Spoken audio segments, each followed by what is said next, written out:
Praise the Lord. கர்த்தருக்கு பிரியமானவர்களே, எல்லாரும் சந்தோஷமாக இருப்பீங்கன்ட்டு நான் நம்புகிறேன். ஸோ இன்றைக்கும் கூட பார்த்தீங்கன்னா, நம்ம எடுத்த வசனம் என்னன்னு பார்த்தீங்கன்னா, நீதிமொழிகள் 3ஆம் அதிகாரம் 25, 26. சடுதியான திகிலும் துஷ்டர்களின் பாழ்கடிப்பும் வரும்பொழுது நீ அஞ்ச வேண்டாம். கர்த்தர் உன் நம்பிக்கையாக இருந்து உன் கால் சிக்கிக்கொள்ளாதபடி காப்பார். ஆமென்.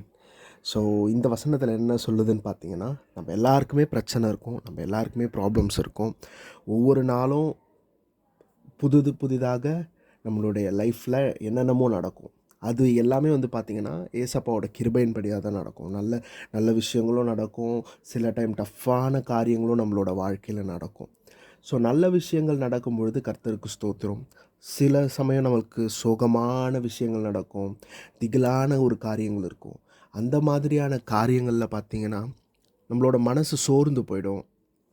நம்ம ஏன் ஆண்டவரே என்னோடய லைஃப்பில் எதுக்காக இந்த மாதிரியான ஒரு காரியங்கள் நடந்தது அப்படின்னு கேட்க போகிற அளவுக்கு ஒரு சுச்சுவேஷன் வரும். ஆனால் யாரும் அந்த மாதிரி வாயை திறந்துடாதீங்க. ஏன்னா ஏசப்பா நல்லவர்.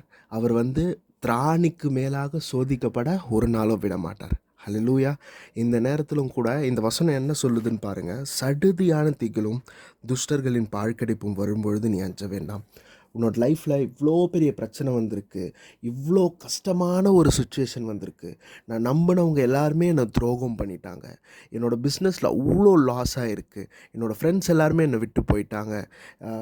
இன்னும் அநேக காரியங்களில் நீங்கள் வருத்தப்பட்டு கொண்டு இருந்தால் இந்த வசனம் சொல்லுது, நீ அஞ்ச வேண்டாம். இந்த மாதிரியான ஒரு காரியம் வரும்பொழுது நீ அஞ்ச வேண்டாம். ஏன் நீ அஞ்ச வேண்டான்னா, கர்த்தர் உன் நம்பிக்கையாக இருந்து உன் கால் சிக்கி கொள்ளாதபடி காப்பார். ஏசப்பா நம்மளோட நம்பிக்கையாக இருந்து அந்த ட்ராப்பில் பிசாசு அந்த விரிச்ச வலையில் நம்ம கால் சிக்கி கொள்ளாதபடி ஏசப்பாவோட கரம் நம்மளை காக்கும். ஏசப்பாவோட அன்பான கரம் நம்மளை தூக்கி எடுக்கும். ஏசப்பா நம்மளை என்றைக்குமே கைவிட மாட்டார். இன்றைக்கும் கூட நீங்கள் ரொம்ப சோகத்தில் இருக்கலாம்.